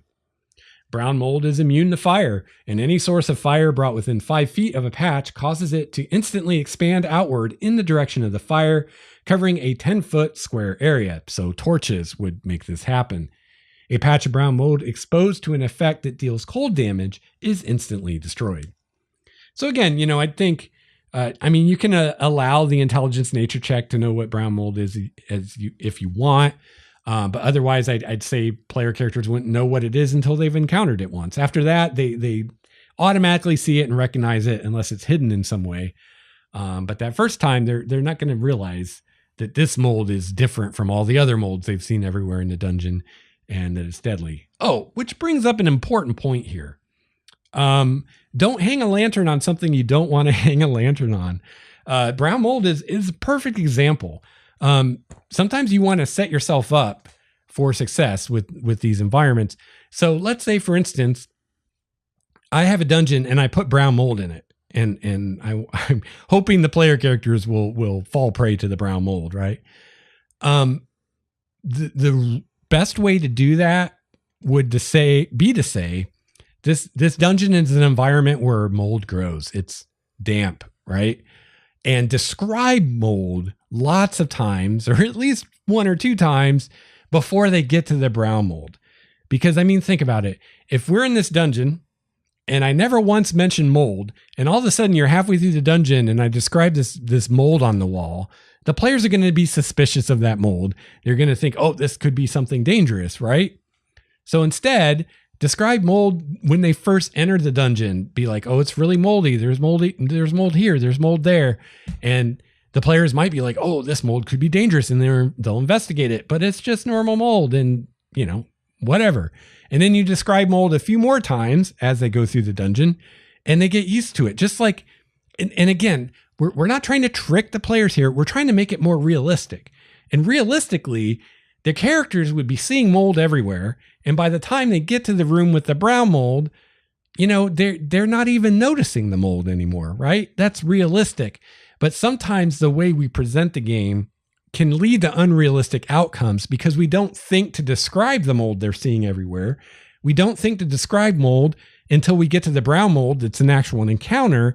And just because this is the first time we've mentioned mold, it gets more attention than it should, even though the characters have been seeing mold everywhere. There's no reason they should pay attention to this mold because the dungeon master didn't describe the mold before. Now the players are paying attention to it and you just neutered your possible encounter. So if you're going to use these hazards, I definitely recommend thinking about it ahead of time and setting it up so you don't completely give them away. Because if you don't, you'll completely give them away and they'll be pointless. Next, we have green slime. This acidic slime devours flesh, organic material, and metal on contact. Bright green, wet, and sticky, it clings to walls, floors, and ceilings and patches. Patch of green slime covers a 5-foot square, has blind sight out to 30 feet, and drops from walls and ceilings when it detects movement below it. Beyond that, it has no ability to move. A creature aware of the slime's presence can avoid being struck by it with a successful DC 10 dexterity saving throw. Otherwise, the slime can't be avoided as it drops. A creature that comes into contact with green slime takes 1d10 acid damage. The creature takes the damage again at the start of each of its turns until the slime is scraped off or destroyed. Against wood or metal, the slime deals 2d10 acid damage each round, and any non-magical wood or metal weapon or tool used to scrape off the slime is effectively destroyed. Sunlight, any effect that cures disease, and any effect that deals cold, fire, or radiant damage destroys a patch of green slime. So there you go. Now, green slime, I don't know if you can have slime everywhere. I guess you could, depending on the location. But, an easy way to do the green slime is to have it somewhere where they won't notice it, like on the ceiling. People often don't look up. And unfortunately, it only has a blind sight of 30 feet. Otherwise, you could just say, well, the ceilings are 70 feet high. even the player characters with dark vision can only see 60 feet. So the green slime is far enough away they can't even see it. But then I keep wanting to call it blind slime. The green slime's blind sight only goes 30 feet. So the green slime would be unaware of the character 70 feet below it. So that wouldn't work unless you maybe came up with advanced green slime that has better blind sight or something. Next, we have webs. Giant spiders leave thick, sticky webs across passages and at the bottom of pits to snare prey. These web-filled areas are difficult terrain. Moreover, a creature entering a webbed area for the first time on a turn or starting its turn there must succeed on a dexterity saving throw or become restrained by the webs. A restrained creature can use its action to try to escape, doing so with strength athletics or dexterity acrobatics. And there's mechanics and stats for this here. So webs can be a great way to foreshadow if you have giant spiders and such things in your dungeon. If you want to foreshadow them, if you want the characters to be able to guess that they're there before they actually encounter them, you can have them encounter webs. And finally, we have yellow mold. Yellow mold grows in dark places, and one patch covers a 5-foot square. If touched, the mold ejects a cloud of spores that fills a 10-foot cube originating from the mold. Any creature in the area must make a Constitution saving throw or take 2d10 poison damage and become poisoned for 1 minute. While poisoned this way, the creature takes 1d10 poison damage at the start of each of its turns. The creature can repeat the saving throw at the end of each of its turns, ending the effect on a successful save. Sunlight or any amount of fire damage instantly destroys one patch of yellow mold. So yellow mold is something that if you're really excited about using it, you might want to alter it, because as it is here, the only way it's going to interact at all is if they actually touch it. And even completely non-paranoid players will probably not touch yellow mold, just because why would they? Unless you maybe have it growing on a door handle or something. I mean, you can get tricky, right? There's lots of ways to make things work for you if you want to. All right, and that concludes the dungeon section of this chapter, and we will cover wilderness environments and urban environments in later episodes. And also at the end of this chapter are the traps. So we will discuss those as well. So what are your thoughts on dungeons? Do you love them as much as I do? Do you hate mega dungeons as much as I do? What are your thoughts? Do you have any cool dungeon delving stories, whether as a DM or as a player? I'd love to hear them and maybe share some of them on the show. I really enjoy dungeons. They can be a great change of pace. I think of them as a change of pace because I tend to run primarily open world stuff. So for me, doing a dungeon is kind of the new unusual thing to do. There are other DMs that primarily do dungeon, and doing something in a city or in the wilderness would be the new unusual thing to do. So, everybody's different, but I think they make a great change of pace. I have a lot of fun building them. I'm actually working on a dungeon right now for my campaign I'm running right now, and I'm just having a blast building the dungeon. It's just a lot of fun. I love every aspect of it. I love thinking of the history and who created it and why and what's happened there. I love making the map and thinking about the rooms and how they're oriented and what kind of traps and treasures might be in there. I love coming up with the denizens and how they're there, why they're there, what are they doing there? Do they get along with one another or not? Are there factions? Are there conflicts already going on within this dungeon? And they're a lot of fun. They're a lot of fun to do. And I'm really glad that we're hopefully going to be doing one in my campaign soon. And I say hopefully because I have no control over it. Really? Well, okay, I have some control over it. I could have as much control as I wanted, I guess. But I try to let the players direct things as far as what they want to do and where they want to go. I will try to nudge them in different directions as I need to. But at the end of the day, it's their choice. So I'm building a dungeon right now. I'm planning for them to do it, but they may not. And in which case, I'm going to have this dungeon that I'm going to run sometime. But, as I've said many times before, your prep is never wasted. if I come up with this dungeon and the players don't go into it, there's always another group, there's always another adventure, there's always another time. It might make for a good one shot or something sometime in the future. So, if I build this dungeon and I like this dungeon, I will definitely use it. The one I talked about earlier that started out as a random dungeon, that just started out as I wanted to play with Appendix A and make a random dungeon and just play around with it. And I spent a couple weekends having fun with that, and got to the point where I liked my dungeon so much because I went in through this stuff we talked about today. I went through all those tables, like who created it and why, what was its purpose, what was its history. And I developed all of that before I even started making the random map. And, by the time I'd spent some time on it, like I really was digging what I came up with. And I ended up, making it an actual dungeon and actually running some characters through it. So, that started out as something I wasn't really planning on running, and I ended up running it. So I think that's a great example of how your prep is never wasted if you can be creative with it. So let me know what you think of dungeons. Do you like them? Do you dislike them? Do you like them in small doses? Do you like short dungeons? Do you like long dungeons? What in your mind is the perfect dungeon? What makes a great dungeon to you? And I guess, we kind of went through what the DMG had to say about dungeons. I offered some thoughts of my own, and we went through kind of how you create one. But I guess what we didn't talk about a whole lot is what makes a good dungeon. What makes a dungeon awesome? What makes a dungeon suck?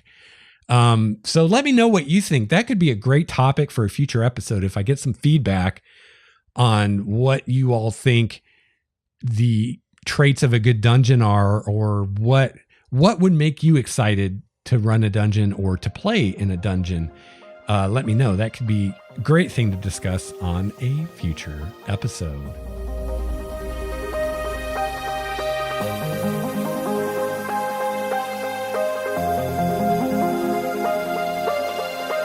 All right. Well, that is going to wrap it up for episode 228 and our discussion of dungeons today. Please get a hold of me. I would love to hear from you. Let me know what you look for in a good dungeon, what you think of dungeons. I'd love to hear from you. The more I hear from listener GMs, the better this show is for everybody. You can email me at gamemastersjourney@gmail.com. You can follow me on Twitter @LexStarWalker. And I also have a voicemail. You can call and leave a message, 951-GMJ-LEX1. That's 951-465-5391. All my contact information is in the show notes at starwalkerstudios.com/GameMastersJourney. Also, in their show notes, you can find links to join our forum, our Discord server, and our Google Plus community where you can network with other listener GMs. If you enjoy the show and you'd like to help support Game Master's Journey and keep it going, you can find all the great ways to do so at starwalkerstudios.com/support. I've got a lot of different options for you there. Some of them don't even cost any money. They're all super easy to do. So I really appreciate anything you can do.